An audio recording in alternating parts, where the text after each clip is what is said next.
Lenyukele yakutsho ku-195 inani labantu abosuleleke esi sifo sochwane nenyebethu kwiphondo laKwaZulu-Natal kuzakuthi ngoku. Bakwantsasana bazingela abarhanelwa abasibhozo ngokuphathelene nesiganeko sokuxhatshazwa kwabantu kwindawo yolonwabo iZanzu Night Club ePitoli. Ngiphatheka kabi kakhulu ngoba manje i-team yala KZN ekufanele ngabe sisupporta yona mama kuthiwa iyadayiswa ngiphatheka kabi. Abalandeli beqela leRoyal AM bakhala ezimantshiyane nanjengoko liqela lisecicini lokuthengiswa ngenxa yengxaki zezimali ezijamelene nomphathi walo uShaun Mkhize.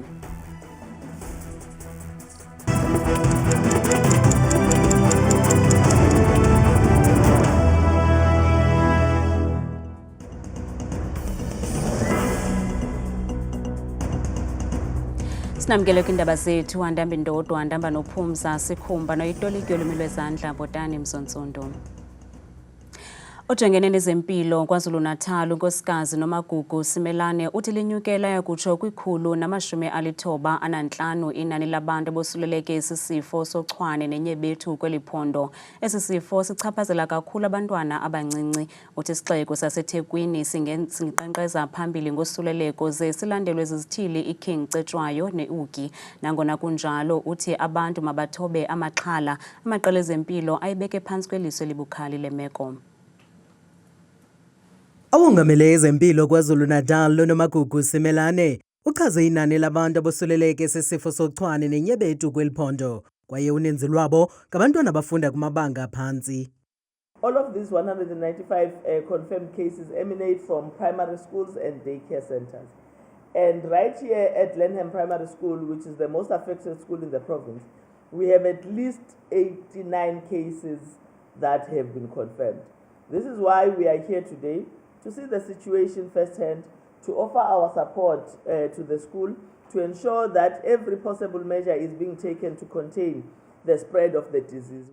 Abazali bamemelela kurhulumente wephondo ukuba azivali izikolo ukwethutyana de kufunyanwe isisombululo sesisigulo sochwane nenyebethu. I would like the school to be sprayed and our children to go back to school, because now there's no parents can go to the school without concerning everything is going on WhatsApp. Usimelane uthi isebe lakhe libila lisoma ukuqubisana nesi sifo kwaye uthi akukabikho mfuneko yokuvalwa kwezikolo kwangoku.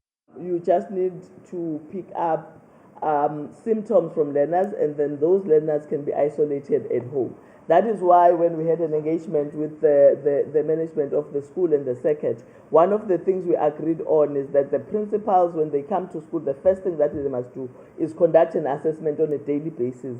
And once they've done that, then they call us directly through the district director to say, after our analysis and assessment, we have found 5 learners, we have found 10 learners, we've isolated them. Uqukumbele ngelithi kubalulekile ukuba kubekwe phambili ucoceko watsho ememelela kubazali ukuba bangadumela abantwana babo ezikolweni xa bebonakalisa iimpawu zesigulo sochwane kunye nenyebethu. Basemagunyeni bayichaze indawo yentselo iZanzu ePitoli njengendawo yolwaphulo-mthetho okukuzana njengoko lusaqhuba uphando ngezityholo zokungcungcuthekiswa kwabantu kuquka nokuxhatshazwa ngokwesondo kule ndawo yolonwabo. Kuthendi ividiyo izolo ibonisa iqela lamadoda linyanzeliswa ukuba lenze izenzo zokwabelana ngesondo ezimasikizi. Ukuzakuthi ngoku ngamaxhoba amathathu esele emangalile emapoliseni. Mapolisa athi azingela abarhanelwa abasibhozo ngelixa usihlalo wekomiti ezobulungisa kunye nophuhliso lomgaqo-siseko uXola Nqola uthi bamemelela ukuba ivalwe le ndawo. Imibutho yezopolitiko equka i-EFF kunye ne-MK ihlaba ikhwelo kwisebe lesipolisa ukuba abanikazi bale ndawo yokuzonwabisa babanjwe. Ukanti ikomishini yamalungelo oluntu iyakuxhasa oku ngelithi abenzi besisehlo mabajongane nengalo yomthetho. This is a sexual offense in how we understand and how the law has been amended to date. And we must be looking at this as people who are really victims of a sexual offense, as is currently in our laws. So there's even a higher now threshold of why were appropriate measures not taken at the time in 2023. Ukanti umbutho ojongene namalungelo oluntu Not in My Name ichaze ukuxhatshazwa njengokunyashwa kwamalungelo nesidima soluntu. You can imagine 5 young men who have just recently finished matric, going out to celebrate their results, looking forward to the new year that was about to start. And at the end of the evening, they get assaulted, they get raped, they get, really humiliated in such a manner. And, Zanzu is out there basically denying that these allegations that are put forward to them. Umkomishinala wamapolisa kwisixeko saseRhawutini umnumzana uTommy Mthombeni uqinisekisile ukuba umnikazi wale ndawo yokuthoba unxano uza kujongana nezityholo zokudlwengula ngenkani, ulwaphulo-mthetho kunye nokubetha ngenjongo yokwenzakalisa. Ngabantu abangaphaya kwekhulu abanikwe izindlu zesibonelelo sikarhulumente lisebe lokuhlaliswa koluntu namhlanje Western Area eRhawutini. Uninzi lwabo zinkonde neenkondekazi kudala zisemlindweni wezindlu. Intatheli yelijelo uLumka Bhekindawo isenzelele ngxelo. Ibiyimincili yodwa ngethuba abahlali base-Western Area befumana iziqinisekiso zabo zobunini bezindlu, i-title deeds kolwasemzini. Emva kokulinda ixesha elide kuluhlu lwabantu abangenazindlu zesibonelelo sikarhulumente, abaxhamli bathi kudala besokola belinde izindlu. I've been waiting since 1997 for a house, and then it's been hectic because you see, we were renting and then living with the family, and then even now I'm living in a family house. So at least now I've got my own home with my family. I don't know what to say. The only thing that I'm so glad that I've got the house. At last, I've got it. I've been waiting for so long. Umphathiswa wesebe lokuhlaliswa koluntu ephondweni uthi indlu nganye ixabise imali engange-207,000 yeRandi. The housing subsidy is a fixed price. Each house is 207,000 rand. Standalone, the walk-up units is about 320,000. So if you do the maths over a period of time, the different typologies, because the subsidy is fixed from National Human Settlements. Umphathisi ukwathi basemva kakhulu kumsebenzi wokunikezelwa kwezindlu ebantwini. We have a huge backlog. Confirmed on our human settlements system is about 300,000. So those are not people that have registered. Those are people who have been confirmed to qualify for houses. Ngabantu abangaphaya kwekhulu abathe banikwa izindlu namhlanje kwaye uninzi lwabo lulinde into engaphaya kweminyaka engama-20. Kwiindaba zethu kuChannel 163 noziphathelwa yiNewsroom Africa, ndinguLumka Bhekindawo eRhawutini. Kudutyulwe kwabulawa abarhanelwa ababini kudubulwano namapolisa kwingingqi iNongwane eNanda KwaZulu-Natal namhlanje. Mapolisa ahletyelwe kuba abarhanelwa abazifihle phi. Umrhanelwa wesithathu nongakhange alwe namapolisa uye wabanjwa. Police operationalized intelligence about the whereabouts of the suspects and police cornered them inside a house. When police announced their presence by knocking on the door, the suspects responded by opening fire and police retaliated. During the shootout, 2 suspects were shot and fatally wounded. The suspects were found in possession of 2 firearms. One other suspect, who did not fight with the police, was arrested. A few days ago, police had received information from law-abiding residents of Inanda about the suspects who were believed to be responsible for house robberies and other crimes in the area, and police worked on the information until the suspected robbers were cornered at Ntlongwane. Preliminary investigations have thus far established links between the suspect and the Inanda West gang. Iziganeko zokubulawa kwabantu ezishiya umjelo wezijwili elusikisiki eMpuma Koloni zibangele ukuba ibambela kumkani lesizwe samampondo kumkani uDaluxolo Sicawu akhwebe umthandazo odibanisa amabandla ohlukeneyo ukugxotha ishwangusha. Namhlanje lo mthandazo bubanjelwe kwiholo lweziko loqeqesho Cebukuhle lusikisiki nalapho ibhunga lemvaba ngemvaba zeli iSouth African Council of Churches ibikhokele lo mthandazo. Tatheli yethu Ntsikinoya izanengxelo.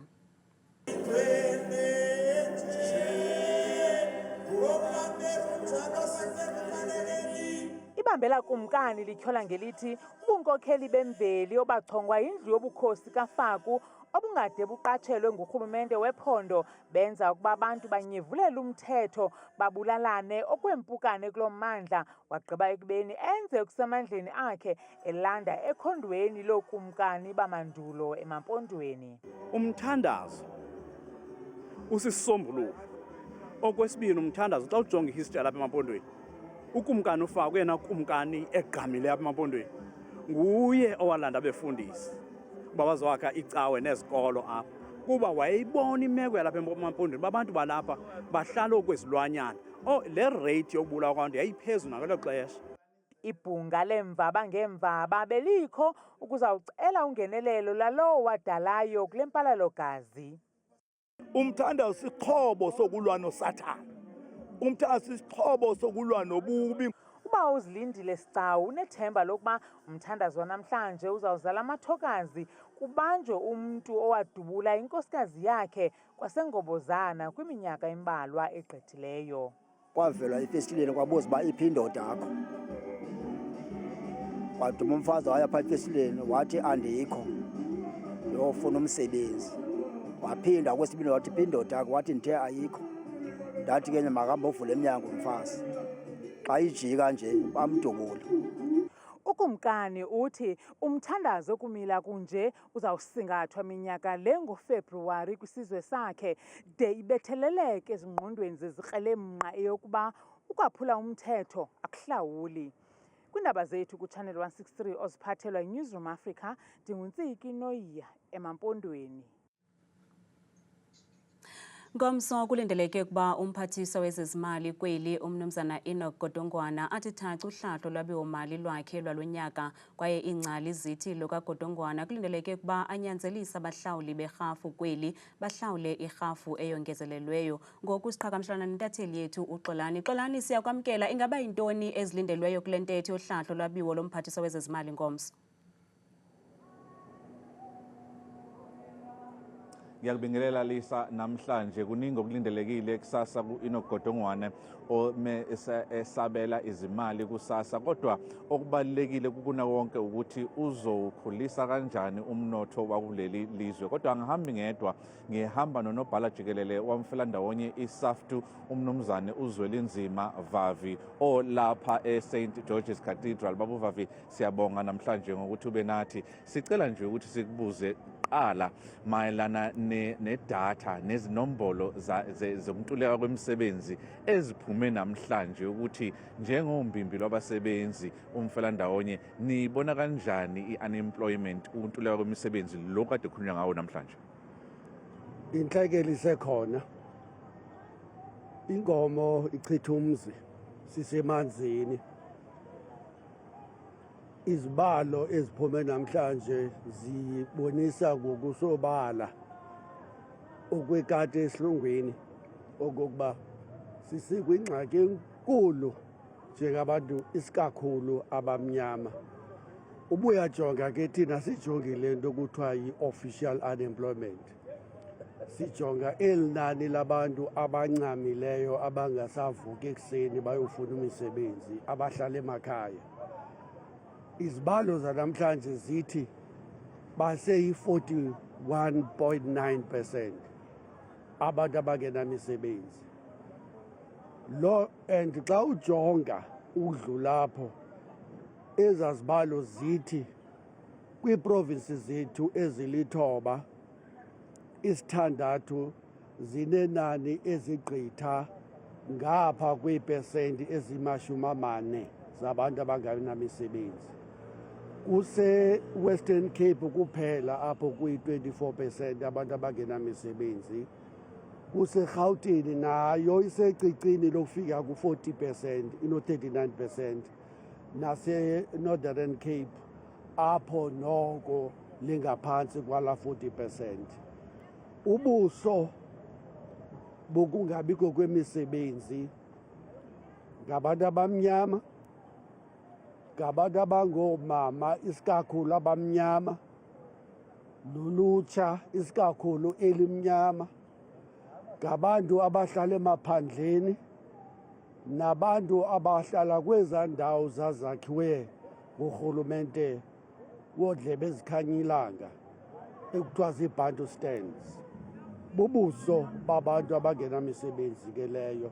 Kunzima kakhulu, izibalo zibonisa phandle ukuthi urhulumente uhamba endleleni engeyiyo malungana nalo mcimbi wezoqoqosho.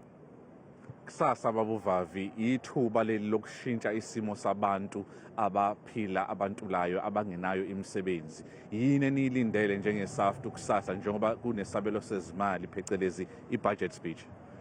Akho nto siyilindeleyo entle. Sizobethwa ngomso nje ngembulazi kaLjaxa nabasebenzi. Ngoba kaloku uminister ebesetshilo kule nto ibizwa ngokuba i-medium term budget policy framework statement ebeyifaka ngo-Okthobha kulo nyaka upheleyo ukuba nantsi indlela ahamba ngayo. Indlela ahamba ngayo kukuhliswa kweebhajethi, ziyakhathwa zonke.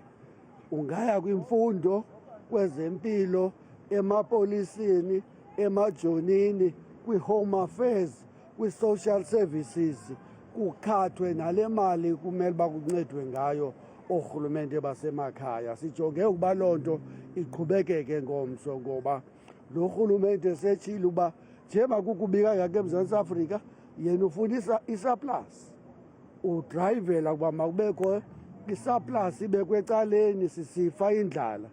Abantu bakuthi besifa kungabikho kwemisebenzi. Into etshayisanayo nereality yethu apha eMzantsi Afrika leyo.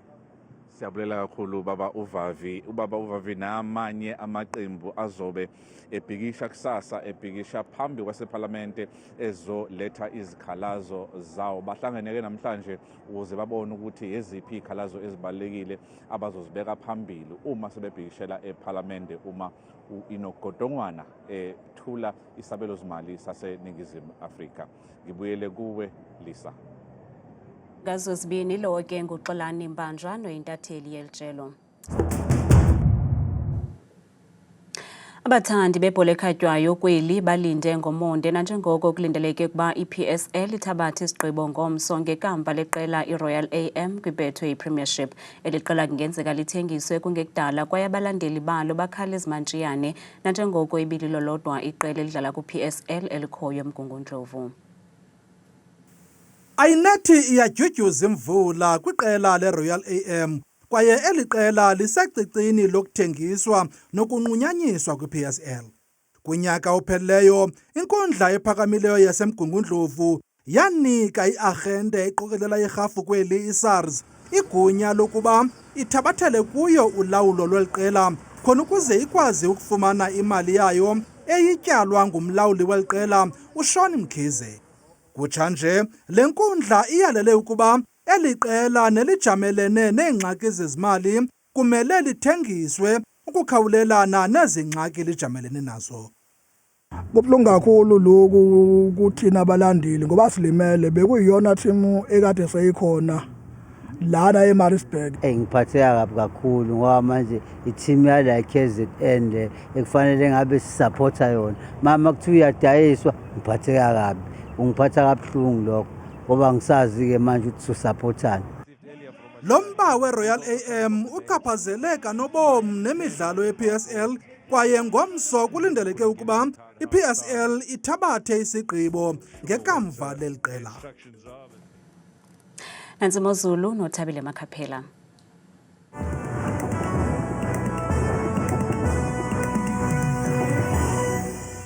Enkosi kakhulu ke mamqwathi nomamzango deskeni yendaba ndiyakubulisa nawe mbukeli wami ekhaya ndikwamkele bethuna eqongeni lam leMozulu mna igama lam ndikuThabile Makhaphela ndiyinzwakazi yabathembu mvanje nantsi iMozulu savula bukele ekhaya kaloku ngokuphawula ngawo ke lo mfanekiso wokuqala wona ke othi ujonge ngokubanzi kaloku kwiziganeko zalapha mvanje eMzantsi Afrika uphela lokho sibona phaa imeko futhi ngamaxongo kakhulu phaa ephondweni lonke laseRhawutini phaa kumazantsi welaphondo phaya nakompumalanga njengaphaa kaloku eMelo ekuseni bevusa futhi lelo shumi likhatshwa sisithathu baqhubeke beyisonga laa mini ngeentshizane ngeshumi nje enesihlantu kanti ke amaqondo akhumbukele ekhaya aphantsi naphezulu ngelokuqala kaloku iphondo liphaa lona eMpuma Koloni njengaphaa phezulu ke kumantla welaphondo njengaphaa kaloku ko-Jamestown, eKomani, eVetlisi, e-Alvani phaa kwasekuseni futhi ngelashumi nesithandathu. Nathi kwakhona kaloku imozulu phaa ephondweni lase-Free State ke kumbindi apha eMzantsi njengaphaa kumazantsi walo ko-Ficksburg ekuseni futhi zikhona lo gqabagqaba ngamafuzo zonke zezo ngxelo ezemvula nentshizane phaya ngeshumi nesine. Kanti kaloku bukele ekhaya imozulu phaa ephondweni lapha kaloku entshona koloni ngomso ngamandla phaa kwindawo ezigudle unxweme njengaphaa eFredendal ekuseni phaa kwakhona futhi ngamashumi amabini nje abenanye licwengele kamnandi phaa elanga xa bezawulala ngomso ku-35 degrees. Imozulu phaa ephondo lase-Northern Cape ngomso ngamandla futhi Kurumani phaa kumantla welaphondo njengaphaa ekuseni futhi ngeshumi nje nesixhenxe futhi wehle njalo phaya kaloku kwimpuma yelaphondo eKimberley kwasekuseni futhi akhona nje amafu angephi ngamandla ngemva kwemini. Kanti ke hlabula mgama ngokubanzi phaa ephondweni lase-Northwest ngomso futhi amantla welaphondo Rustenburg phaya umzekelo kwasekuseni futhi zintshizane zibekwa kakhulu futhi nokubhudla ukuqatha komoya ngo-17 degrees. Bona ke benjenje phaa ephondweni lase-Gauteng ngomso futhi Vereeniging phaya neziphaluka kwasekuseni futhi zezomvula nomoya obhudla ngokuqatha ekuseni phaya futhi ngelashumi kaloku nesithandathu. Mbona ke bukele ekhaya phaya baphila ngohlobo phaya ephondweni elikumantla apha eMzantsi Afrika ke elo phondo liseLimpopo njengaphaya kooPulukwane kumbindi welaphondo phaya ekuseni futhi ngo-18 degrees kanti phaya eThoyandou ku-20 ebusuku. Ubona ke benjenje phaya ephondweni lapha kaloku empumalanga ngomso futhi kwaphaya ekuseni ko-Middleburg ekuseni futhi ngeshumi nje elikhatshwa kaloku sisithandathu napha wehle njalo futhi ujonge ukubanzi phaya eMalahleni nase-Emelo futhi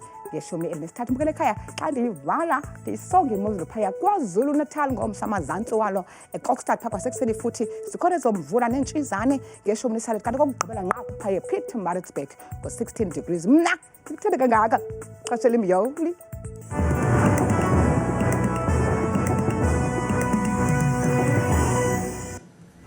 Kamnandi mawethu.